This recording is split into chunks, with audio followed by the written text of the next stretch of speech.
In the old days, a menagerie was a collection of animals put on exhibit for wonder and amusement.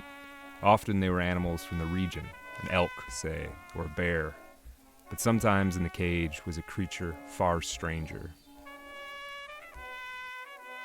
I'm recording this at an undisclosed location in northern Michigan, so please forgive the birds and insect buzz and wind through the trees. Love of Life by Jack London. This, out of all, will remain. They have lived and have tossed. So much of the game will be gain, though the gold of the dice has been lost. They limped painfully down the bank, and once the foremost of the two men staggered among the rough-strewn rocks. They were tired and weak, and their faces had the drawn expression of patience which comes of hardship long endured. They were heavily burdened with blanket packs which were strapped to their shoulders. Head straps passing across the forehead helped support these packs. Each man carried a rifle.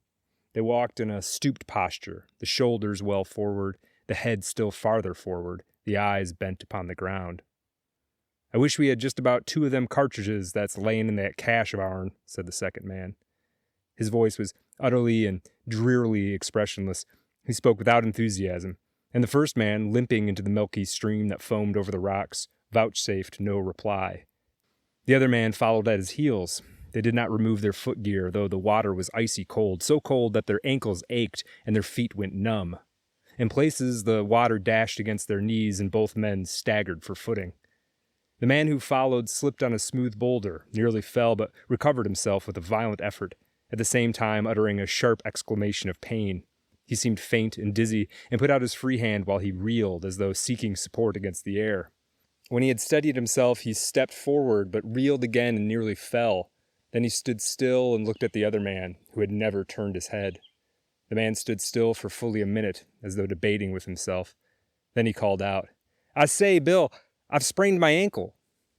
Bill staggered on through the milky water. He did not look around.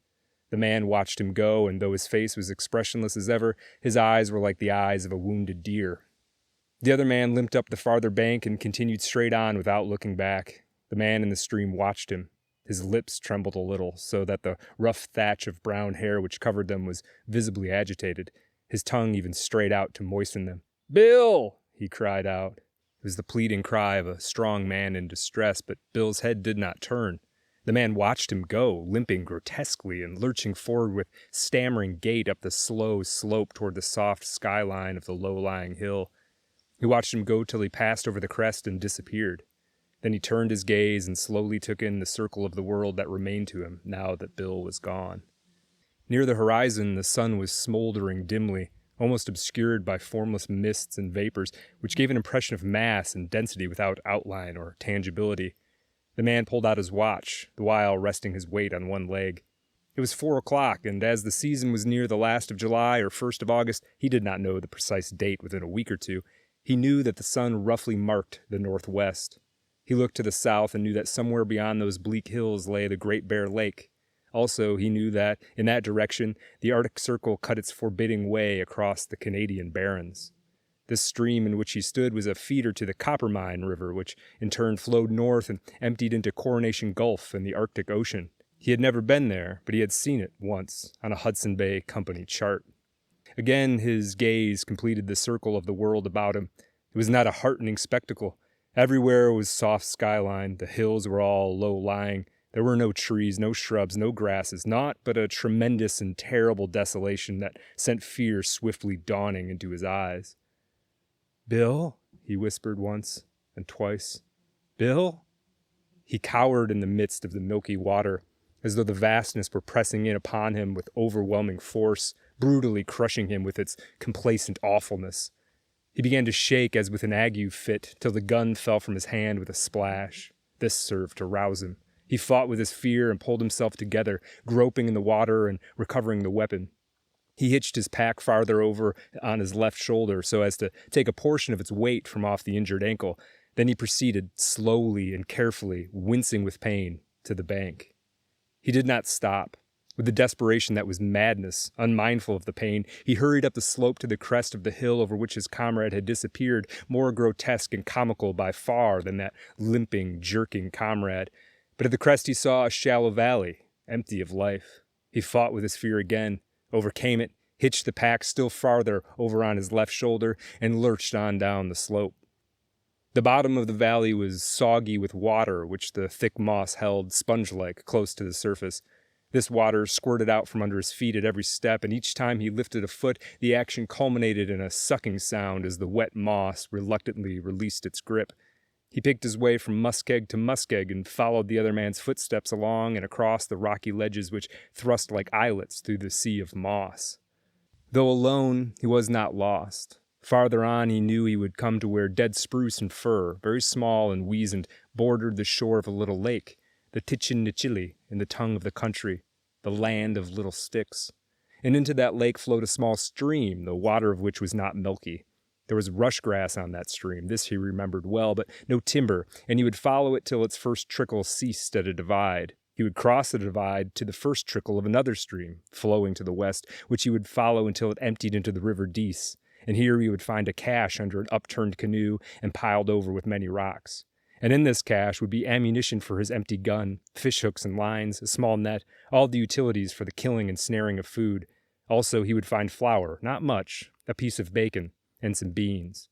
Bill would be waiting for him there, and they would paddle away south down the Dees to the Great Bear Lake, and south across the lake they would go, ever south till they gained the Mackenzie, and south, still south they would go, while the winter raced vainly after them, and the ice formed in the eddies, and the days grew chill and crisp, south to some warm Hudson Bay Company post, where timber grew tall and generous, and there was grub without end.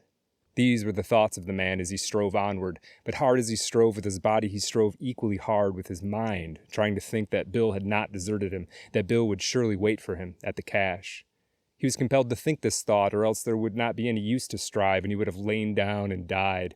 And as the dim ball of the sun sank slowly into the northwest, he covered every inch, and many times, of his and Bill's flight south before the downcoming winter, and he conned the grub of the cache and the grub of the Hudson Bay Company post over and over again. He had not eaten for 2 days. For a far longer time he had not had all he wanted to eat. Often he stooped and picked pale muskeg berries, put them into his mouth, and chewed and swallowed them. A muskeg berry is a bit of seed enclosed in a bit of water. In the mouth the water melts away, and the seed chews sharp and bitter. The man knew there was no nourishment in the berries, but he chewed them patiently with a hope greater than knowledge and defying experience. At 9 o'clock he stubbed his toe on a rocky ledge, and from sheer weariness and weakness staggered and fell. He lay for some time without movement on his side. Then he slipped out of the pack straps and clumsily dragged himself into his sitting posture. It was not yet dark, and in the lingering twilight he groped about among the rocks for shreds of dry moss. When he had gathered a heap, he built a fire, a smoldering, smudgy fire, and put a tin pot of water on to boil. He unwrapped his pack, and the first thing he did was to count his matches. There were 67. He counted them 3 times to make sure. He divided them into several portions, wrapping them in oil paper, disposing of one bunch in his empty tobacco pouch, of another bunch in the inside band of his battered hat, of a third bunch under his shirt on the chest. This accomplished, a panic came upon him, and he unwrapped them all and counted them again. There were still 67. He dried his wet footgear by the fire. The moccasins were in soggy shreds. The blanket socks were worn through in places, and his feet were raw and bleeding. His ankle was throbbing, and he gave it an examination. It had swollen to the size of his knee. He tore a long strip from one of his 2 blankets and bound the ankle tightly. He tore other strips and bound them about his feet to serve for both moccasins and socks. Then he drank the pot of water, steaming hot, wound his watch, and crawled between his blankets. He slept like a dead man. The brief darkness around midnight came and went. The sun arose in the northeast. At least the day dawned in that quarter, for the sun was hidden by gray clouds. At 6 o'clock he awoke, quietly lying on his back. He gazed straight up into the gray sky and knew that he was hungry. As he rolled over on his elbow, he was startled by a loud snort and saw a bull caribou regarding him with alert curiosity. The animal was not more than 50 feet away, and instantly into the man's mind leaped the vision and the savor of a caribou steak sizzling and frying over a fire. Mechanically, he reached for the empty gun, drew a bead, and pulled the trigger. The bull snorted and leapt away, his hooves rattling and clattering as he fled across the ledges. The man cursed and flung the empty gun from him. He groaned aloud as he started to drag himself to his feet. It was a slow and arduous task. His joints were like rusty hinges. They worked harshly in their sockets with much friction, and each bending or unbending was accomplished only through a sheer exertion of will. When he finally gained his feet, another minute or so was consumed in straightening up so that he could stand erect as a man should stand. He crawled up a small knoll and surveyed the prospect. There were no trees, no bushes, nothing but a gray sea of moss, scarcely diversified by gray rocks, gray lakelets, and gray streamlets. The sky was gray. There was no sun nor hint of sun. He had no idea of north, and he had forgotten the way he had come to this spot the night before. But he was not lost. He knew that. Soon he would come to the land of the little sticks. He felt that it lay off to the left somewhere, not far, possibly just over the next low hill. He went back to put his pack into shape for traveling. He assured himself of the existence of his 3 separate parcels of matches, though he did not stop to count them. But he did linger, debating over a squat moose-hide sack. It was not large. He could hide it under his 2 hands. He knew that it weighed 15 pounds, as much as all the rest of the pack, and it worried him. He finally set it to one side and proceeded to roll the pack. He paused to gaze at the squat moose-hide sack. He picked it up hastily with a defiant glance about him, as though the desolation were trying to rob him of it, and when he rose to his feet to stagger on into the day, it was included in the pack on his back. He bore away to the left, stopping now and again to eat muskeg berries. His ankle had stiffened, his limp was more pronounced, but the pain of it was as nothing compared with the pain of his stomach. The hunger pangs were sharp. They gnawed and gnawed until he could not keep his mind steady on the course he must pursue to gain the land of little sticks. The muskeg berries did not allay this gnawing, while they made his tongue and the roof of his mouth sore with their irritating bite. He came upon a valley where rock ptarmigan rose on whirring wings from the ledges and muskegs. Kurr, kurr, kurr was the cry they made. He threw stones at them but could not hit them. He placed his pack on the ground and stalked them as a cat stalks a sparrow. The sharp rocks cut through his pants legs till his knees left a trail of blood, but the hurt was lost in the hurt of his hunger. He squirmed over the wet moss, saturating his clothes and chilling his body, but he was not aware of it, so great was his fever for food, and always the ptarmigan rose, whirring before him, till their kurr, kurr, kurr became a mock to him, and he cursed them and cried aloud at them with their own cry. Once he crawled upon one that must have been asleep. He did not see it till it shot up in his face from its rocky nook. He made a clutch as startled as was the rise of the ptarmigan, and there remained in his hand 3 tail feathers. As he watched its flight, he hated it, as though it had done him some terrible wrong. Then he returned and shouldered his pack. As the day wore along, he came into valleys or swales where game was more plentiful. A band of caribou passed by, 20 and odd animals, tantalizingly within rifle range. He felt a wild desire to run after them, a certitude that he could run them down.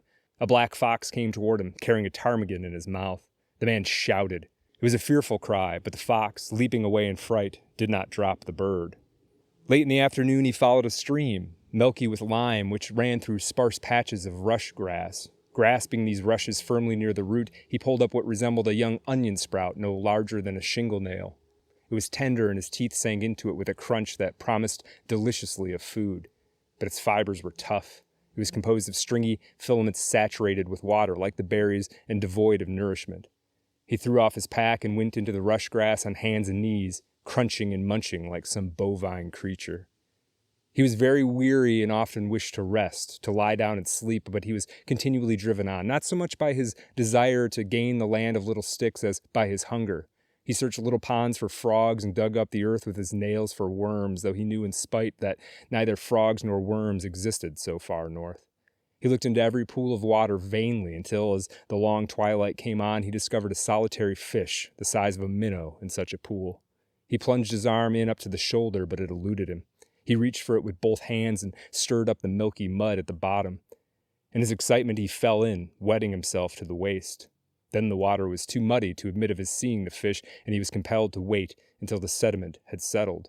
The pursuit was renewed till the water was again muddied, but he could not wait.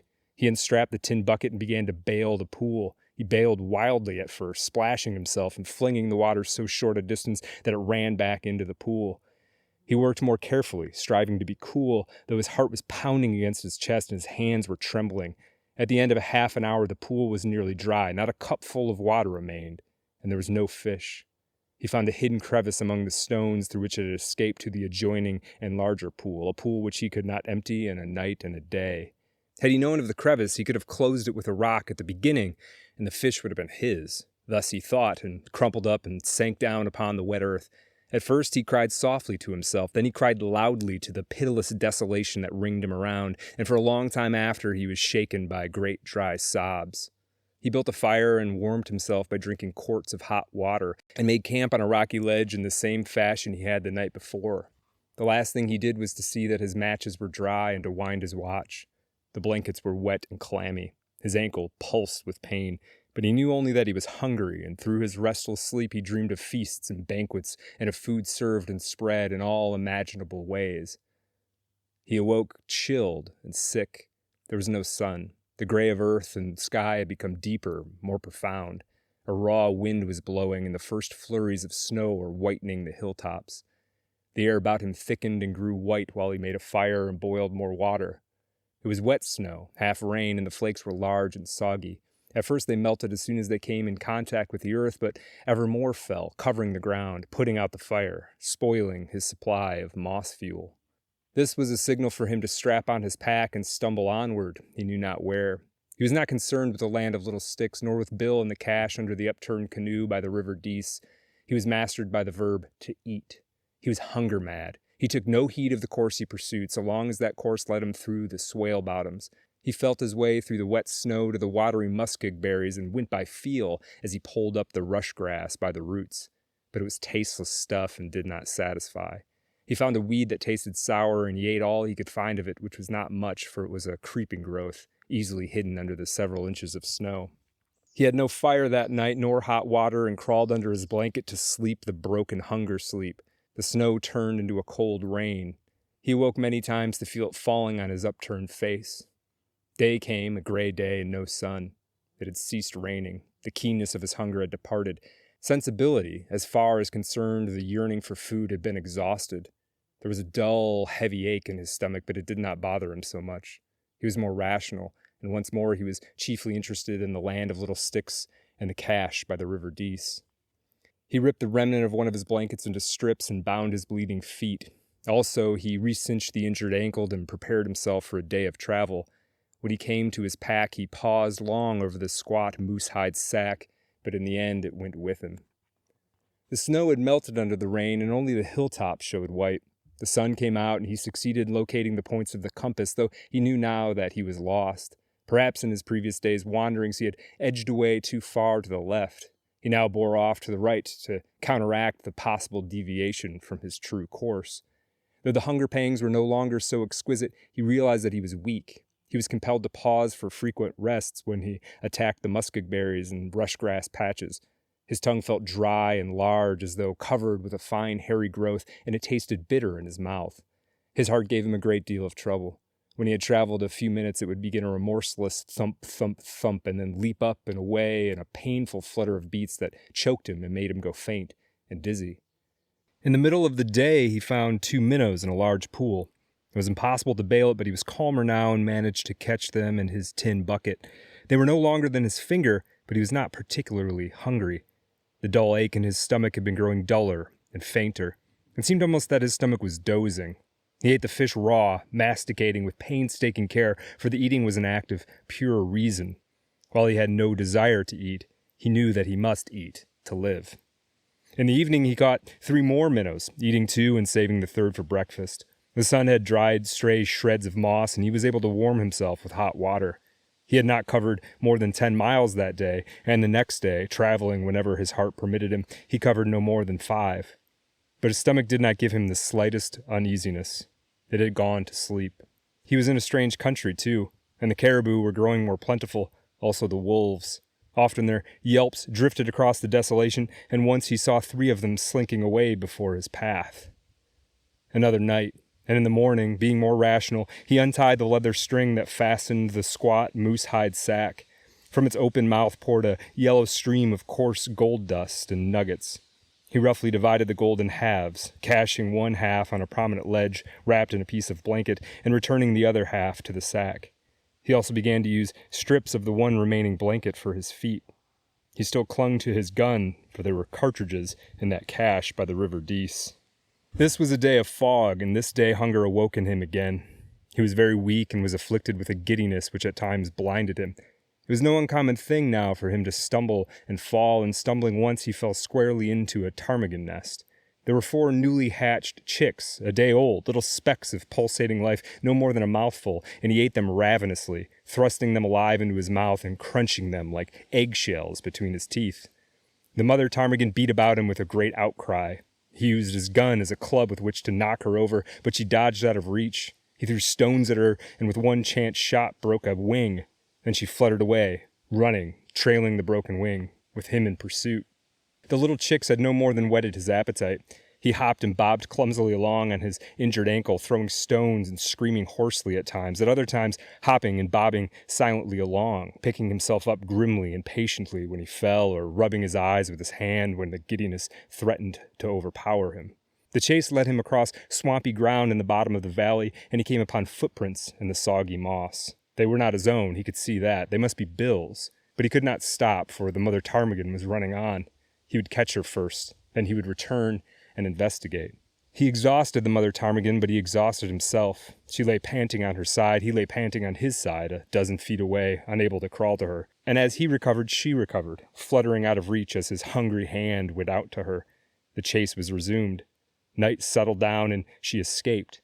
He stumbled from weakness and pitched head foremost on his face, cutting his cheek, his pack upon his back. He did not move for a long while, then he rolled over on his side, wound his watch, and lay there until morning.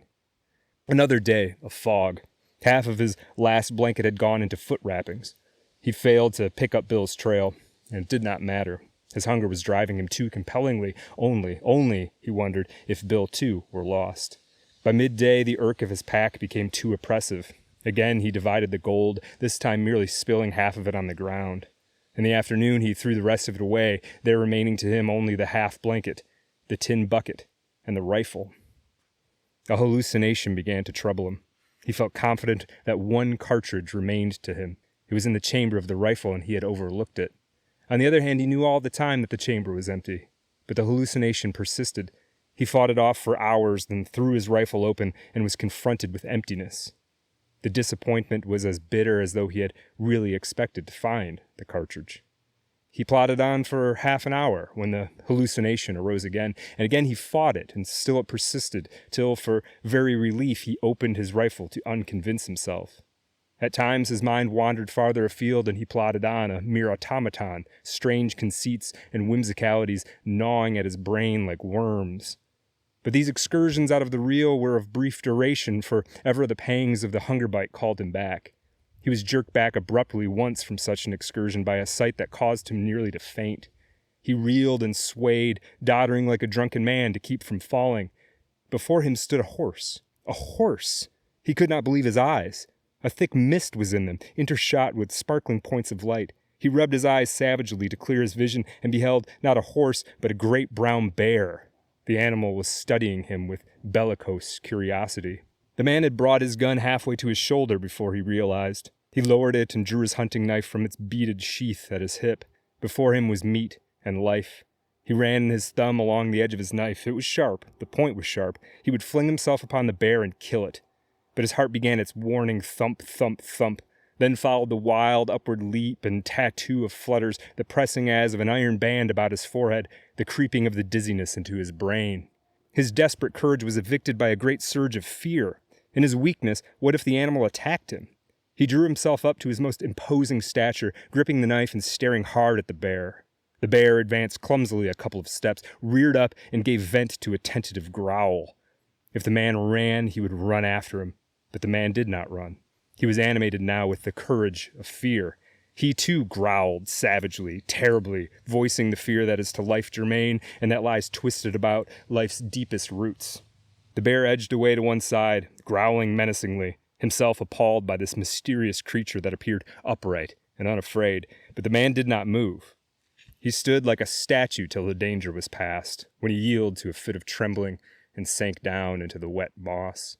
He pulled himself together and went on, afraid now in a new way. It was not the fear that he should die passively from lack of food, but that he should be destroyed violently before starvation had exhausted the last particle of the endeavor in him that made toward surviving. There were the wolves. Back and forth across the desolation drifted their howls, weaving the very air into a fabric of menace that was so tangible that he found himself, arms in the air, pressing it back from him as it might be the walls of a wind-blown tent. Now and again the wolves, in packs of 2 and 3, crossed his path, but they sheered clear of him. They were not in sufficient numbers, and besides they were hunting the caribou, which did not battle, while this strange creature that walked erect might scratch and bite.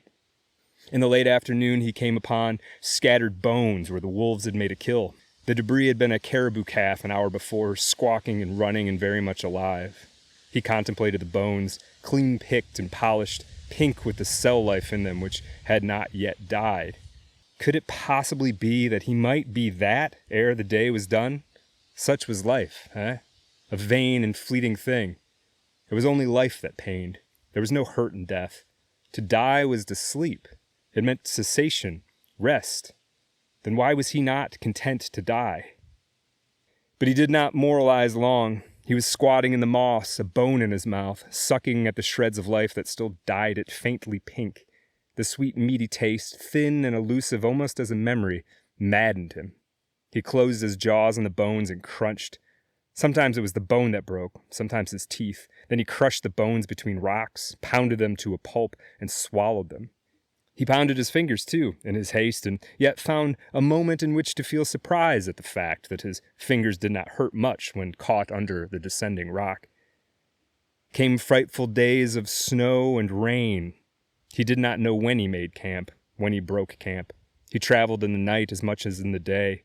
He rested wherever he fell, crawled on whenever the dying life in him flickered up and burned less dimly. He, as a man, no longer strove. It was the life in him, unwilling to die, that drove him on. He did not suffer. His nerves had become blunted, numb, while his mind was filled with weird visions and delicious dreams. But ever he sucked and chewed on the crushed bones of the caribou calf, the last remnants of which he had gathered up and carried with him. He crossed no more hills or divides, but automatically followed a large stream which flowed through a wide and shallow valley. He did not see this stream nor this valley. He saw nothing save visions. Soul and body walked or crawled side by side, yet apart, so slender was the thread that bound them. He awoke in his right mind, lying on his pack on a rocky ledge. The sun was shining, bright and warm. Afar off he heard the squawking of caribou calves. He was aware of vague memories of rain and wind and snow, but whether he had been beaten by the storm for 2 days or 2 weeks he did not now know. For some time he lay without movement, the genial sunshine pouring upon him and saturating his miserable body with its warmth. A fine day, he thought. Perhaps he could manage to locate himself. By a painful effort he rolled over on his side. Below him flowed a wide and sluggish river. Its unfamiliarity puzzled him. Slowly he followed it with his eyes, winding in wide sweeps among the bleak, bare hills, bleaker and barer and lower lying than any hills he had yet encountered. Slowly, deliberately, without excitement or more than the most casual interest, he followed the course of the strange stream toward the skyline and saw it emptying into a bright and shining sea. He was still unexcited. Most unusual, he thought, a vision or a mirage, more likely a vision, a trick of his disordered mind. He was confirmed in this by sight of a ship lying at anchor in the midst of the shining sea. He closed his eyes for a while, then opened them. Strange how the vision persisted, and yet not strange. He knew there were no seas or ships in the heart of the barren lands, just as he had known there was no cartridge in the empty rifle. He heard a snuffle behind him, a half-choking gasp or cough. Very slowly, because of his exceeding weakness and stiffness, he rolled over on his side. He could see nothing near at hand, but he waited patiently. Again came the snuffle and cough, and outlined between 2 jagged rocks, not a score of feet away, he made out the gray head of a wolf. The sharp ears were not pricked so sharply as he had seen them on other wolves. The eyes were bleared and bloodshot. The head seemed to droop limply and forlornly. The animal blinked continually in the sunshine. It seemed sick. As he looked, it snuffled and coughed again. This, at least, was real, he thought, and turned on the other side so that he might see the reality of the world which had been veiled from him before by the vision. But the sea still shone in the distance, and the ship was plainly discernible. Was it reality after all? He closed his eyes for a long while and thought, and then it came to him. He had been making north by east, away from the Dease Divide and into the Coppermine Valley. This wide and sluggish river was the Coppermine. That shining sea was the Arctic Ocean. That ship was a whaler straight east, far east, from the mouth of the Mackenzie, and it was lying at anchor in Coronation Gulf. He remembered the Hudson Bay Company chart he had seen long ago, and it was all clear and reasonable to him. He sat up and turned his attention to immediate affairs. He had worn through the blanket wrappings, and his feet were shapeless lumps of raw meat. His last blanket was gone. Rifle and knife were both missing. He had lost his hat somewhere with a bunch of matches in the band, but the matches against his chest were safe and dry inside the tobacco pouch and oil paper. He looked at his watch. It marked 11 o'clock and was still running. Evidently, he had kept it wound. He was calm and collected. Though extremely weak, he had no sensation of pain. He was not hungry. The thought of food was not even pleasant to him, and whatever he did was done by his reason alone. He ripped off his pants' legs to the knees and bound them about his feet. Somehow he had succeeded in retaining the tin bucket. He would have some hot water before he began what he foresaw was to be the terrible journey to the ship. His movements were slow. He shook as with a palsy. When he started to collect dry moss, he found he could not rise to his feet. He tried again and again, then contented himself with crawling about on hands and knees. Once he crawled near to the sick wolf. The animal dragged itself reluctantly out of his way, licking its chops with a tongue which seemed hardly to have the strength to curl. The man noticed that the tongue was not the customary healthy red. It was a yellowish brown and seemed coated with a rough and half-dry mucus. After he had drunk a quart of hot water, the man found he was able to stand, and even to walk as well as a dying man might be supposed to walk. Every minute or so he was compelled to rest. His steps were feeble and uncertain, just as the wolves that trailed him were feeble and uncertain, and that night, when the shining sea was blotted out by blackness, he knew he was nearer to it by no more than 4 miles. Throughout the night he heard the cough of the sick wolf, and now and then the squawking of the caribou calves. There was life all around him, but it was strong life, very much alive and well, and he knew the sick wolf clung to the sick man's trail in the hope that the man would die first. In the morning, on opening his eyes, he beheld it regarding him with a wistful and hungry stare. It stood crouched, with tail between its legs, like a miserable and woebegone dog.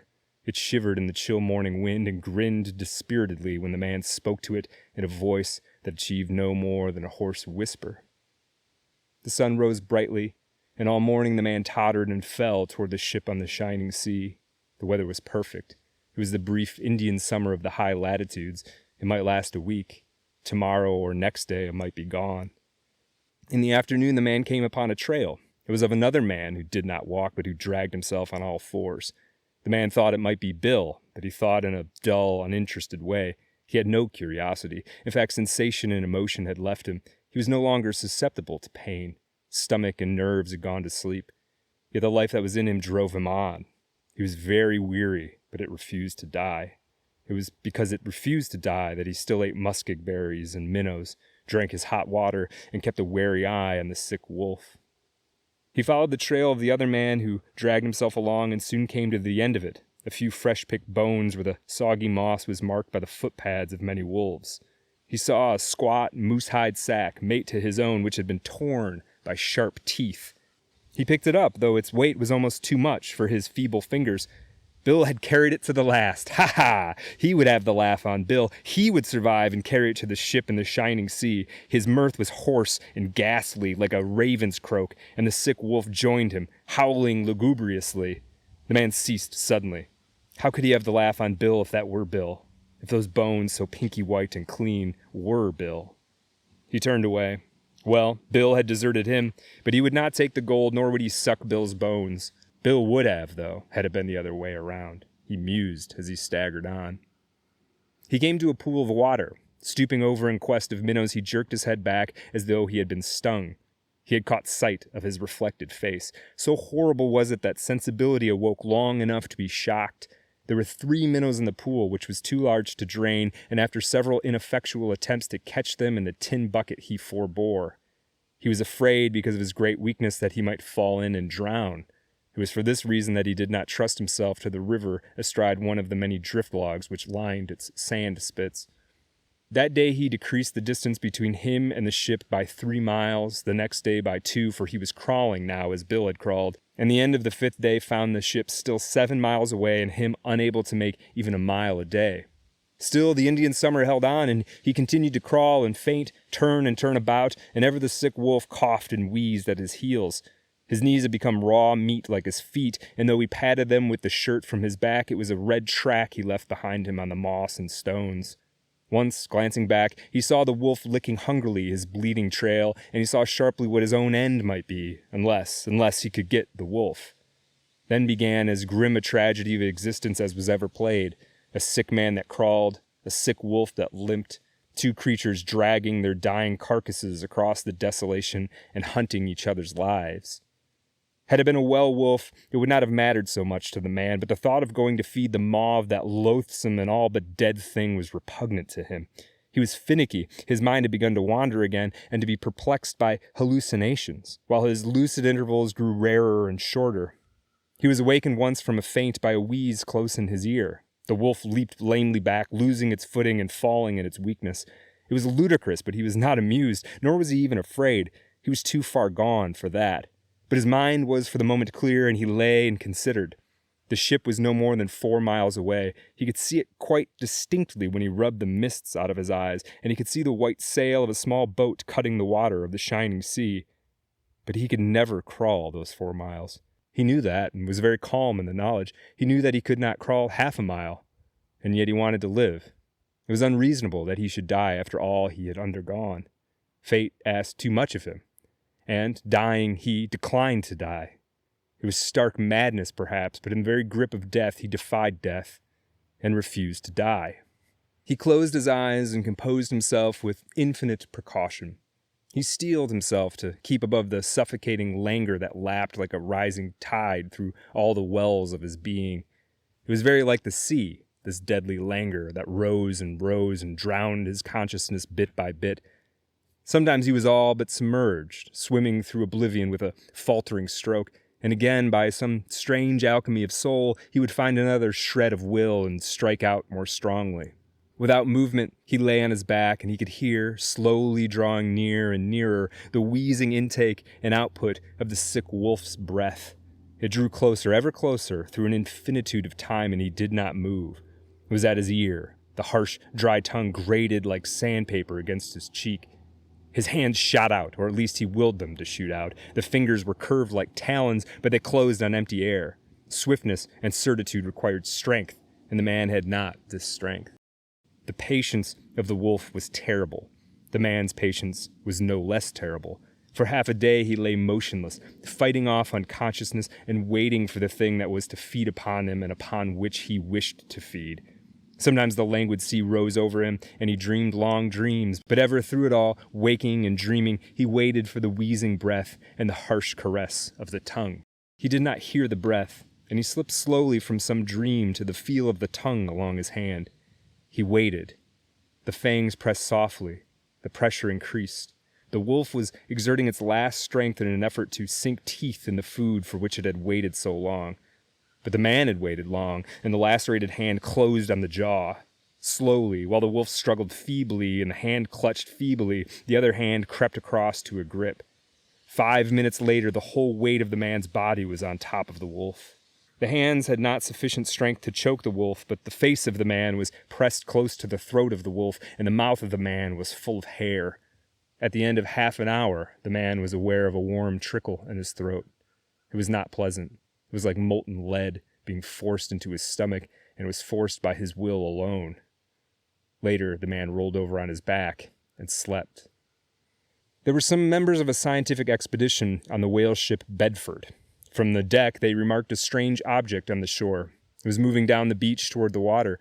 They were unable to classify it, and being scientific men, they climbed into the whaleboat alongside and went ashore to see. And they saw something that was alive, but which could hardly be called a man. It was blind, unconscious. It squirmed along the ground like some monstrous worm. Most of its efforts were ineffectual, but it was persistent, and it writhed and twisted and went ahead perhaps a score of feet an hour. 3 weeks afterward, the man lay in a bunk on the whale ship Bedford, and with tears streaming down his wasted cheeks, told who he was and what he had undergone. He also babbled incoherently of his mother, of sunny Southern California, and a home among the orange groves and flowers. The days were not many after that when he sat at the table with the scientific men and ship's officers. He gloated over the spectacle of so much food, watching it anxiously as it went into the mouths of others. With the disappearance of each mouthful, an expression of deep regret came into his eyes. He was quite sane, yet he hated those men at mealtime.